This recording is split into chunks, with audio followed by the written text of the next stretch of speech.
na pesi bino mbote mingi bana sumekolo Congo bisenso bozali pe bozali kolanda biso lelo tika ete kimela nkoleza la kati na bino na mabota na bino na misala na bino pe bisenso bozali bande kona États-Unis d'Amérique bande kona mboka Europe bande kona Afrique spécialement na mboka Congo Afrique du Sud awa na Asie Corée du Sud Japon Chine Nouvelle-Zélande awa pe na Australie to pesi bino mbote mingi pe kimela nkoleza la kati na bino pe na tombeli bino bolandi bolamo ya vidéo oyo tout en espérant comme d'habitude que et comme bino mutu butute pe et que la confusion te na bolandi yango. Que le Seigneur vous bénisse.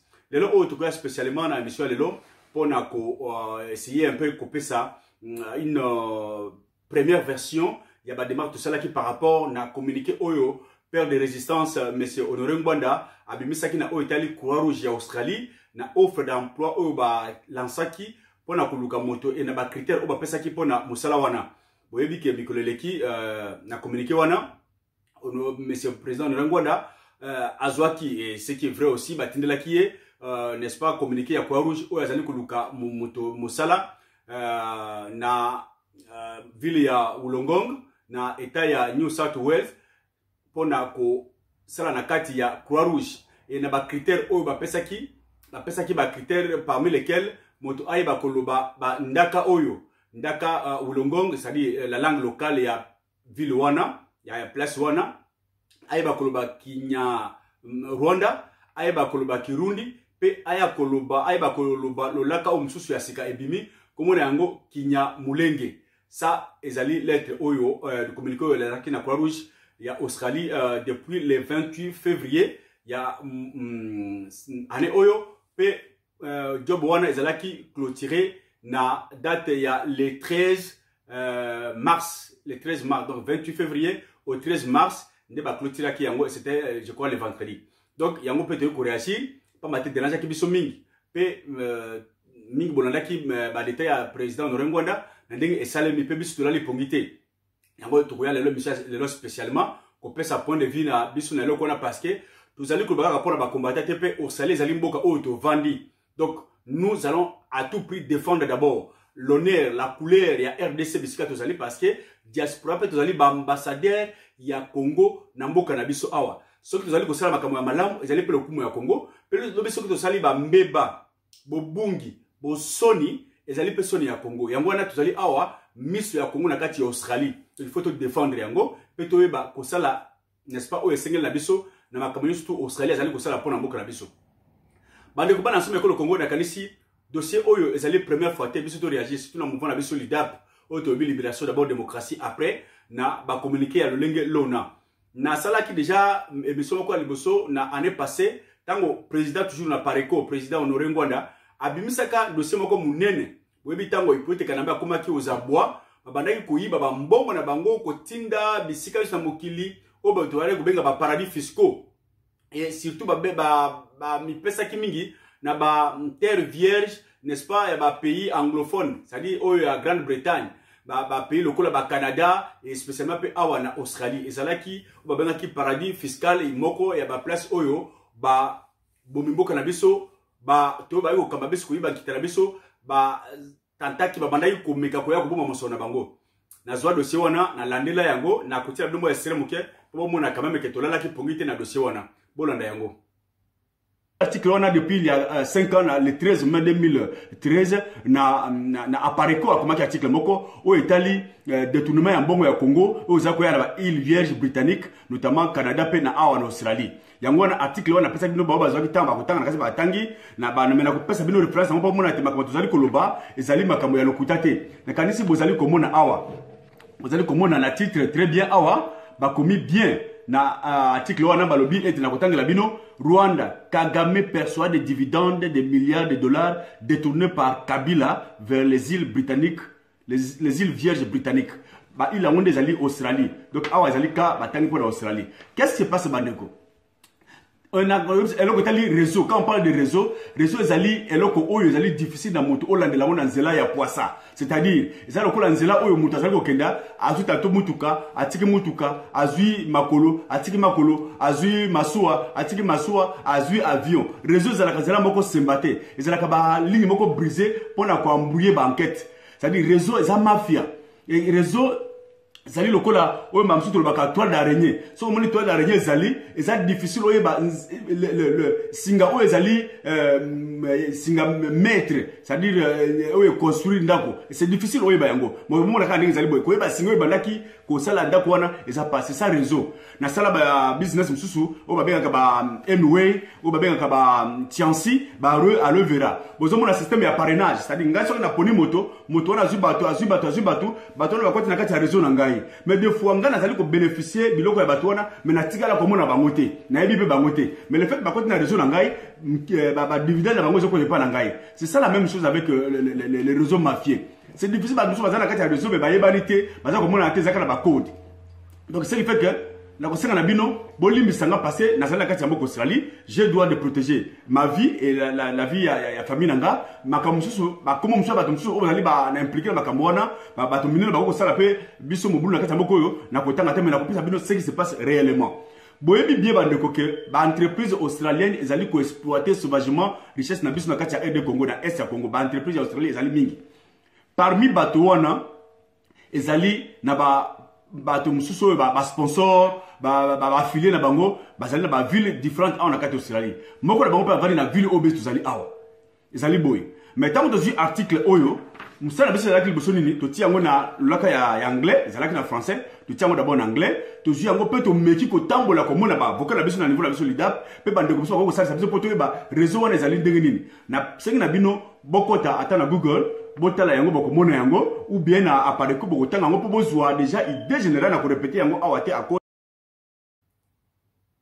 na kalisi bulali esere wana ça prouve combien tozali n'est-ce pas ba feniate ça prouve combien tozali kolala te ça prouve combien tozali réellement koluka bosomi ya mboka na biso pe tozali kubuna na makasi pe na mayele oyo nzemba pesi biso pona ko défendre mboka na biso et combat na biso zali juste pona kozonga na dossier oyo bana somme ko Congo na ko bana d'abord ko décrire ko pesa description ya job oyo Croix-Rouge et lansaki pe na la kisabino ba démarche nini to sali pamba te sili na note vidéo on a ça comme une première étape une première version il y a contact au de sali pour ça qu'on continue alors na ko décrit d'abord job wana pe ko pesa ba circonstance nini et là ko les salemi na ba contact ya liboso oyo to jui na ko bana d'abord ko rappeler numéro oyo ezali oyo ke moto nyoso ezala na kati ya Australie ezala na kati ya libanda Australie ayo ko benga numéro wana Croix-Rouge po ezali numéro moko même na libanda bako ko benga bango pona ko yoka bango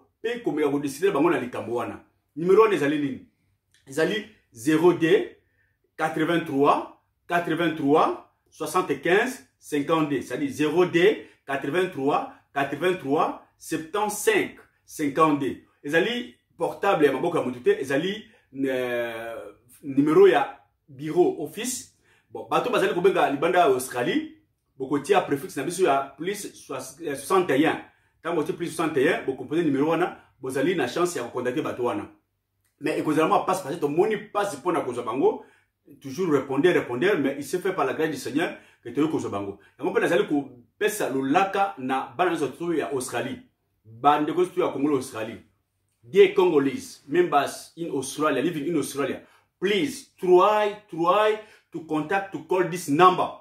This number. It's not a shame to fight for your country. It's not a shame to defend your people. It's not a shame to do something great for your country.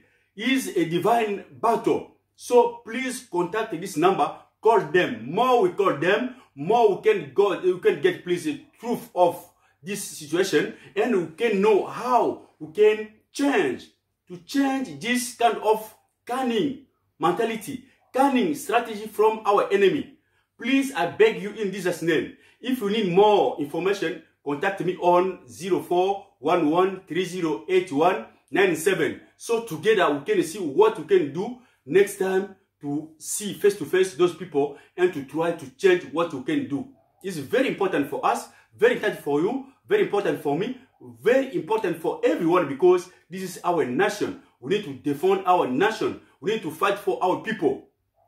Congolese people. It's very important for us, and we came here in Australia not just to enjoy life, not like to just to eat, to do what is good for you, but we have this great mission to defend our country here, to do something great for Congolese, our nation. It's very important. Please, let us be in contact. Let us be in touch for the rest of this process. I will contact you face to face. I will see you and we will see what we can do together for this situation. Thank you so much. I'm very open. You can call me anytime for this case we'll discuss. Let God bless you by calling and by doing so. So, bokuli msama muke na pesa message na baninga msusu ya na mwa lolaka ya anglais pour na baninga msusu o bazali koyoka bien en lingala te. Il y a certains congolais qui bazali ko lingala moya ko ba malamu te pe anglais la kama lango peut-être bazali ko pota na awa pour na koloba. Que Dieu bénisse ceux qui ont yango bandeko bobenga numéro na ndenga uti koloba. Donc na ko décrire moi job na muke pe ko yebisa bino ba circonstance ne salemi na job wana. Ezali job oyo ezala ki lancé na Croix Rouge. Ce qui peut bengi na numéro wana bokozwa mutu moko mo na ezali Portia Kisi. Portia Kisi azali des responsables ya job wana na Croix Rouge. C'est difficile pour na kozwaye mais essayez un peu, try bokoko kozwaye c'est possible. Alors, job wana ezali ndenge nini? Job wana na komeka ko tangela bino na ngo ezali na anglais mais na zui moi passage moke pour na ko décrire boy ba d'abord qualité ya job wana parce que ezali te que Croix Rouge azali ko engager moto na administration pour un travail permanent, un travail définitif. Non, ezali job moko bengi casual, pardon, temporaire. Mais ezali full time mais à une durée très limitée à 6 mois. Bolanda yango. Ba lobi d'abord influencing. So na moto akoye job wana il faut aiba koloba influencing in Kinyarwanda, Kirundi and Kinyamulenge for this role. So about the role, so appropriate musala wana. Nini moto oyo asengeli ko yeba d'avance pour na musala wana. Balobi boy.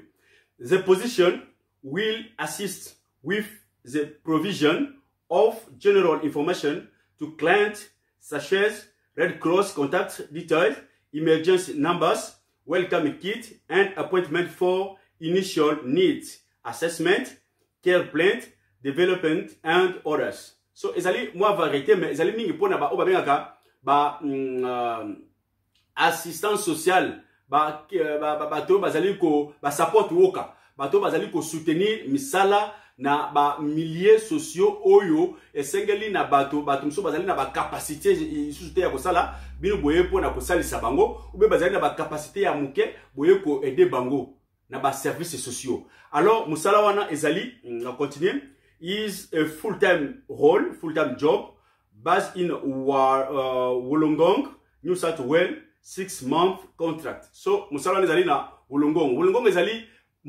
ville, une petite ville, na kati ya état ya New South Wales, c'est-à-dire Nouvelle Galles du Sud. Ville ya munene ya état wana, babengi yango Sydney. Sydney zali ville ya munene ya état wana. Donc, na kati ya mboka wana, bazali koluka moto moko, oyo ayebi ba langue wana, mkota wana, pour que ake na kosala musala na place wana. Ça, c'est description ya musala wana. Pour un contrat de 6 mois. Ce n'est pas un travail, il y a plus d'une année, tika la libéra pour 6 mois, mais full-time job. Alors, bande ko tango to bengi bango, to bengi contacter bango, ezalaki difficile, nazui na kati ya biro wana na sud de kwana, to sololi na yima muke. Sololi na ina tuniye musala boye opportunité boye bobenga pe nazali intéressé na sala musala wana. Ezali ndenge nini? Abani ko décrire ngai, na kozongi sela bino oyo ayebisi ngai, sans que na kota na bozindo ya oyo nga na yebisi ye. Alobi boye. Alobi merci pour na kobenga comme d'habitude. Mais musala o ezali kuna na ville wana ezali ba centre même awa na eta na biso pe ezala ba centre muso basala ki pona bato ko intégrer bato o ba wuti na ba mboka ya bitumba boyebi ete Australie ezali moko ya mboka o ezali ko yamba ba réfugiés mingi na mokili oyo. Alors bato pe mingi na Asie ou besika bitumba ezali mingi c'est-à-dire na Syrie, na Irak, na Iran, Afghanistan et na Turquie bitumba ezali mingi. Bazali pe ko zwa bato mususu bazali ko wuta bipai na bipai po ba kota en Australie. Alors, centre mingi zali mingi na bato bazali under 18, c'est-à-dire en dessous à 18 ans. Bazali la centre wana bazali pe ko former bango pona kolongola bango ba traumatisme ya bitumba. Ba traumatisme ya bitumba. Alors na centre wana pona ko sala musala wana basengi bato oyo pe ba wuti bisika mususu o bazali na ba expérience ya bitumba. C'est-à-dire comment pour expliquer baninga que bitumba ezali mabe et que dans une communauté il faut une certaine tolérance pour éviter bitumba. Ba valeur sociale eux gosala ke to éviter bitumba na société. Alors bato bazali ba victime ya bitumba ba ko pesa on pe ba tamba la kisabania ke biloko bino bomonaki biso pe to mona yango biso pe to lekala beta pona. Voilà ce qu'on peut faire. Australie ya bibiso to tikana ba kande ya mabe ba vengeance. C'est-à-dire cette logique là ya ko assister bato ba uti na pasi c'est musala moko mutu wana kozala na yango na kati ya centre wana. C'est quoi description après ça ki wana. Bon, tu veux continuer ko la kisake bon sika oyo ayi ko global susu vous allez m'excuser que na ba langue to sengi wana parce que d'abord à titre de rappel vous voyez que Australie est un pays anglophone et Rwanda est comme un pays anglophone na kati ya lingomba oya be ya Commonwealth Rwanda pe ekota wana. Alors bato wana ndenge boyebi mayele mabe ya bato parce que tango tozali ko makambo ya bitumba ya mboka lelo oyo ba congolais tozalaka quand même réaliste ezali te kaka mokolo maman okolimisa na exemple wana un peu maman ke ko bimisala biso bébé ya seka na hôpital mokolo wana to komi ko sepela mais boyeba ke pasi ya mama ya ko mema mokumba e uti musika ya 9 mois azali ko souffrir bo sepelate kaka po na bomoni bébé mokolo wana mais boyeba ke loko wana uti musika. Donc ce que likambe ko lelo il faut que tout na likamwana e uti wapi e bandi wapi e koma ki ndenge nini. Donc Australie na mayele mabe ya Paul Kagame oyo atia génocide ya Rwanda lokola marchandise na époque azua attention ya mindele azua motema mawa mindele pour que ba soutenir ye na reverie na kati ya Congo et panzana makasi Australie zali pe moko ya mboka oyo ba pesa attention mingi na génocide wana ba Rwandais en Australie non seulement comme pays anglophone mais aussi comme pays oyo n'est-ce pas ezali comme pesa mingi na makambo ya RDC. Boyebi ki ba entreprise australienne ezali ko exploiter RDC pe bazali ko contribuer mingi na mobulo ezali ko na RDC. Australie ezali parmi ba pays wana. Donc bazali na intérêt mingi na RDC. Yango wana lokola bayebi makambo ya génocide ya RDC ke il y a un peuple o bazali ki victime ya loko wana na lokuté ya Kagame basali makasi pour que baluka pe bato bayebi langue wana parce que bazali na ba vidéo ba film mingi ozali koloba mingi na Kinyarwanda ba film ya génocide wana bamso batia yango na Kinyarwanda. Alors ba préférer bato ba yebelangue wana pour que à un moment donné ba kwa même ko expliquer ba ninga na msunda na koloba ba détail ya film wana botala wana bazali ko bato botala boy. Ça c'est l'explication récit. Pas sur quoi ba tango ba sengeli bato oyo bazali ko yebandaka wana ba se rendre compte que bato oyo ba utaki Rwanda ba victime bitumba wana mingi bakota na Congo na étape wana et que il y a na Congo n'est-ce pas peuple moko babengi Banyamulenge bazali na Congo yango wana basengi bato bazoko balangi Kinyamulenge ba sala application wana ba bilange Kinyarwanda ba sala application wana ba bi Kirundi ba sala application wana voire même il fallait ba tia pelange ya Swahili même Swahili ba tia ba application wana na bali ko yebisa ko expliquer ye muke ayebisa que non because of time za muke benganga lisusu next week c'est-à-dire semaine oyo toko banda sima lobi lundi semaine wana to benga lisusu pour que to continuer masolo wana akati ngai.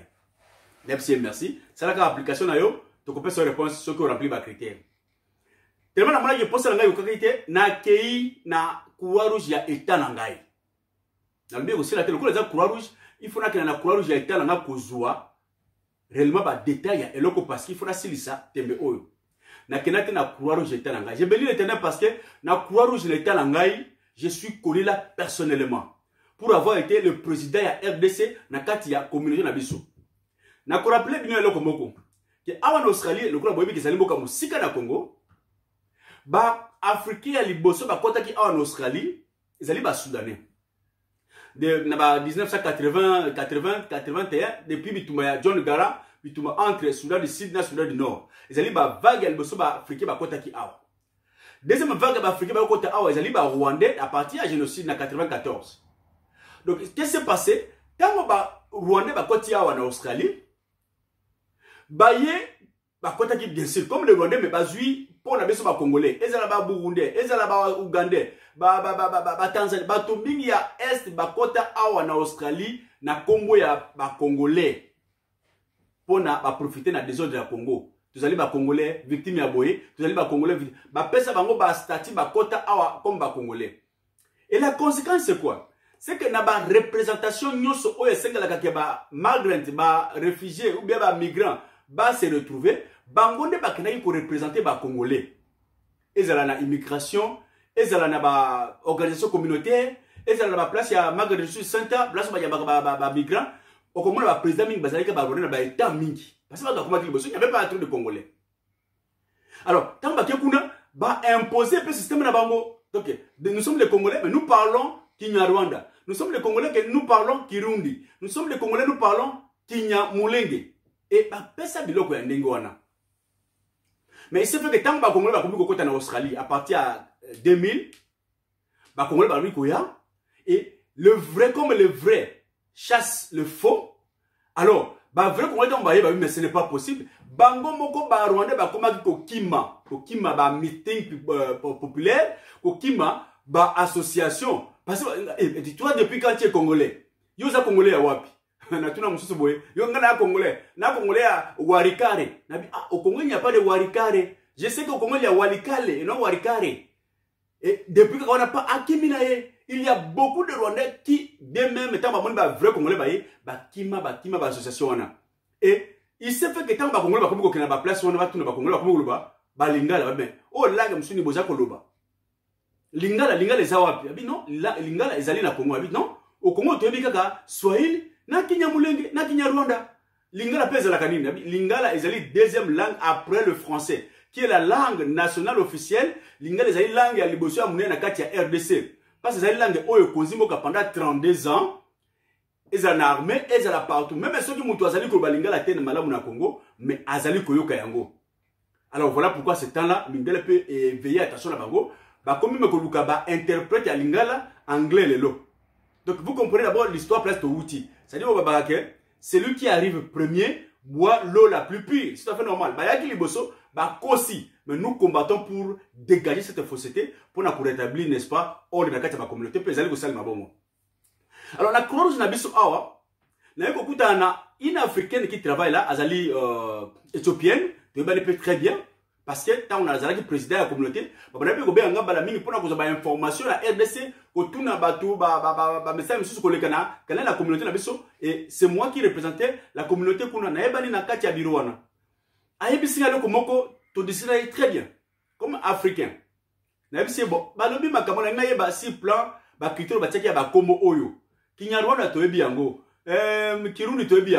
Mais Kinyamulenge na lingala ba détail mingi outi wapi e bani wapi parce que cette langue là me paraît nouvelle en tant que congolais na tikala koyoka yango te ayebi singa boy abi bazali na information ya loko wana bien que ezali job ya état na biso te mais bayebi yango ils sont partis d'un principe que moi aussi j'ai accepté que vous pouvez aussi accepter que chaque peuple ezali na terme na yango pe ezali na langue o ezali ko refléter Congo ya peuple wana parmi lequel on a exemple typique na Congo nous avons les Bangala, balobaka lingala, bazali pe na terre na bango. Nous avons parlé les Bakongo, balobaka Kikongo, bazali pe na terre na bango. Nous avons peut-être les Babembe, bazali na babele na bango, balobaka Kibembe. Nous avons des Baluba, balobaka Chiluba, bazali pe na babele na bango. Batete là, c'est la même chose. Donc le peuple reflète aussi la langue. La langue reflète aussi le peuple et la terre. Alors Nabi, ça c'est vrai, c'est trop évident. C'est tout à fait normal. Alors ce qui fait que au Congo aussi, il y a un peuple qu'on appelle Banyamulenge. Et Banyamulenge, balobaka langue Kinyamulenge. Kinyamulenge, pardon. Donc, quelle analogie qui wana analogie wana. Il y a un peuple qu'on appelle Banyamulenge avec une terre qu'on appelle Mulenge. Par conséquent, leur langue c'est Kinyamulenge. Donc, la lingina zala clé na place wana. Le fait que bataille Congo ya Kinyamulenge, ce n'est pas absolument. Selon la version de la Croix-Rouge dans mon état, on est dans l'état à New South Wales, à partir à lundi, pas toujours à rendez-vous semaine prochaine. Que, comme on a bâti yango, ce n'est pas que la Croix-Rouge est convaincue qu'il y a cette langue-là. Mais bâti yango parce que, bayebi que le peuple Mulenge doit absolument avoir une langue qu'on appelle Kinyamulenge. Voilà pourquoi que le peuple Mulenge qui, en soi, bazali ba victime, il y a génocide, basé dans la langue de la Kinyamulenge. Alors on veut un fils ou une fille de cette famille. Bah, azala moko ya batu nakati ya musala na soki ya biko balangi wana. C'est-à-dire un ressortissant Kinyamulenge azala moko ya batu. comme on a batiaki yango, ce n'est pas par conviction scientifique, non, batiaki yango par déduction analogique qu'il y a un peuple Mulenge, par conséquent il y a ici une langue Mulenge, qui n'y a Mulenge parce qu'il y a aussi une terre Mulenge. Ça, explorer la vie yango. Est-ce que c'est faux? C'est vrai ce que vous dites. Mais maintenant passons au concret. Parce que dans même carte géographique, on a pris le temps, chers compatriotes. Place Mulenge Ezali. Que Mulenge Ezali, population Ezali, terre, pe bakolo mabelo na bazali. Tala bakolo mabelo na meko décrit bango histoire ya mboka na biso. Babembe bakolo mabele na lakisi bango pe comment ça se fait et lelo oyo bobule zako les gars entre ba ya Mulenge lelo te bakiti na niveau ya C. Donc bazali bato oyo bayaki koya ba koti na Congo pona bituma pe bakota ki depuis kala pona koya kosala misala na RDC. Bala ba décret sur plan politique moko kati ngabi que non la Croix-Rouge est apolitique. Ma comme ça ko le bana ezali apolitique mais biso to yebi que il y a un peuple Mulenge bala bakala nginya Mulenge. Alors, j'ai dit je vous mets à défi. Bobenga n'importe quel Rwandais. Ou ezali awa na itala ngai ou bien na atali banda ou bien même na RDC ngana zala awa boko moko aloba Kinyamulenge na lingina yoka dialecte wana Kinyamulenge aloba yango nanu. Parce que Kinyarwanda to yebi yango même ngana aloba kango te na yokaka. Na yoka Kinyarwanda. Alors pe nazala ba congolais o ba yebi Kinyarwanda très bien. Nazo benga congolais wana awa tout de suite ba yebisa biso ce qu'il y a un Rwandais ou un congolais qui parle le Kinyamulenge. C'est d'abord l'existence. Je dis ici la fausseté de l'existence sans que là que dans Mozindo, il y a Mabele, il y a Mulenge qui sont propriétaires ou qui ne le sont pas, qui sont des Rwandais. Bobo na kuta détail wana, mais na lingi bola kisangai réellement qui parle la langue Kinyamulenge. La fausseté d'abord, c'est l'existence de cette langue là. Et c'est là que nous avons grand débat. Grand débat. Babengi moko ya ba représenter la communauté rwandaise awa. Babengi moko kati na bango ba meki ko tuna question wana mais azalaki incapable ya ko répondre d'abord abengi phone babengi akoti répondeur et puis azalaki na capacité sur ya koyebate soki réellement langue wana ezali ya solo langue qui existe et qui peut parler ça n'est pas bango je vous mets à défi na bato ba ko musala vous n'aurez personne ou azali ko loba langue Kinyamulenge parce que ça n'existe pas. Kinyarwanda existe. Et ceux qui parlent de Kinyarwanda, ce sont les Rwandais. Alors par conséquent, il y a un peuple qui se dit Banyamulenge, le groupe Bonda Lobanabino, c'est un problème politique. Mais peuple on a curieusement langue de Kinyarwanda. Alors, comment se fait-il qu'un peuple qui bazali Banyamulenge na kati ya Congo, baki na koloba langue moko Kinyarwanda ou ezali langue ya Rwandais? Selon logique na yo que chaque peuple a une langue. Banyamulenge wana le soit des Banyamulenge, balobaka Kinyarwanda, c'est leur langue maternelle Kinyarwanda. Or Kinyarwanda c'est une langue qui vient du Rwanda. Donc allez-y comprendre d'où vient ce peuple. Et c'est là qu'ils débangent na peu tous années à rendez-vous la semaine prochaine parce que na kokena congolais ou yabi ko Kinyarwanda très bien pe ko la ko tuna bango pour ne pas que bango baluka langai langue wana muto azali ko langue wana. Et nous sommes organisés, vous allez au comme pétition, vous allez colonner la personne qui belle la congolais tout bazali awa pour que tout ça la ce qui est solution awa tête au kitate na Canberra pour na ko démentir fausseté wana. Donc bana asome ko Congo, boza la tranquille, les allez musala oyo et salema na banguna. Le ko balobaka toujours lokuta eyaka na escalier, vérité eyaka toujours pendant lokuta que na ascenseur, vérité na escalier, vérité ça ko ya malem. Nous devons travailler. Le combat de la libération de la RDC, c'est un long combat. Il n'y a pas une date de la libération de Tolobaka. Ce n'est pas aujourd'hui, demain et que ça, non. Parce que l'ennemi a côté la bisoukala. Tant que vous allez kobina Djalelo, tant que vous allez kobina, je ne sais pas, Bandombolo, Rumba, l'ennemi nous attaque. Et l'ennemi a trouvé des points faibles pour attaquer Bisso. Ko pesa biso ndenge balabatu ba irondel, ko bali sa biso basi la bango, ko sala mixage wana, ezali moko banzela ba ennemi bazwa biso. Donc soyons tranquilles, la lutte continue et nous n'allons pas, n'est-ce pas, baisser le bras. La cause du combat est juste et nous allons gagner le combat. Voilà pourquoi même en Australie, le président Lorengo particulièrement, nous sommes derrière ce dossier.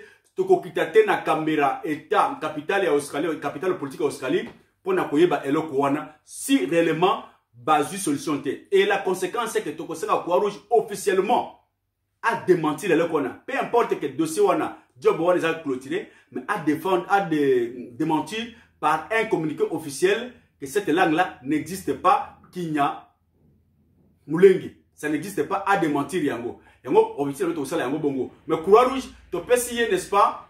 Et cette chance, il y a qu'on se justifie parce que, selon la version on appelle ça, ah, besoin de information à la légèreté, selon la première version, où il y a ça qui bango. Ce qui n'était pas vrai. Mais alors, tu peux avoir chance après le débat, sans doute, parce que, parce qu'on a l'incapacité à collaborer sur les licences, il y a langue qui n'y a moulengue. Donc, déjà d'office, nous sommes des gagnants. D'office, nous sommes des vainqueurs et habituellement parce que cette langue-là n'existe pas. Donc, en bref, sur cet aspect-là, président Rwanda, nous travaillons pour la RDC. Nous sommes vigilants partout et nous sommes des combattants. Nous luttons pour l'indépendance de ce peuple-là et que nous n'allons pas céder Nabozouba ou Yamunguna Salaki. Tout ça, tout simplement patient. Ça prend du temps. Ça doit prendre du temps. Parce que l'ennemi a pris du temps pour qu'il s'habille à genoux. Nous devons aussi, nous allons prendre aussi le temps pour côté les masses. Ce qui est tout à fait normal. Bon, pas aller presser. Bon, que dans Namboka, tu le mas pouvoir. Bon, que dans pouvoir, mais tu bois, je crois, Bilelona, Bitumba, et quand tu as la carte avec des pèses. Mais nous allons combattre pour défendre cette nation. Donc voilà notre dossier, on est à Croix-Rouge RDC. Nous sommes en train de suivre ce dossier et nous allons arriver à la phase finale où il y a démenti officiel de la Croix-Rouge RDC et Australie contre ces mensonges et surtout Kota là, si il faut même tourner la bateau, après ça qui est là, tu peux l'année là-bas, parce que c'est Tolobaka. Ceux qui ont la théorie, où ils qui entre prophète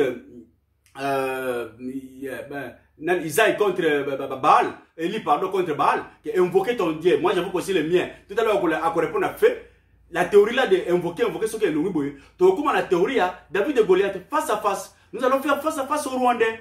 Pas tous les Rwandais, c'est Rwandais, au Basaliko, Linga toujours au cause RDC, c'est tout là. Donc, ça va face à face. Et nous sommes prêts pour ça. Toutes les armes sont autorisées pour nous défendre Bokanabiso parce que pour la défense de la nation, la vie ou la mort, nous n'allons pas céder. Que Dieu vous bénisse, pardon. Soyez branchés, Bokanabiso, et n'a pas ce numéro d'Angaï 0 411 30 81 97, c'est-à-dire 97. Nous allons contacter Ngai pour le dossier et tout ça, la communiqué officielle pour le Lokwan. Que Dieu vous bénisse. Ingeta. Merci. Nakosilisa bokoli sangai ko silisa video na ngate sakena bimisa aspect wana ya difficulté otokozala nango na bitumo tozali kubuna awa. Qui suis-je placé? Nazali ka combattant défenseur ya mabele na biso lokola yo lozali lokola yepe azali. Nazali na rôle moko spécial na RDCT. Mais bon la moko a difficulté tokozala nango. Tant on a ko démontrer batuke Kinyamulenge n'existe pas, bazali ba congolais té, mais na kozala bité na un problème.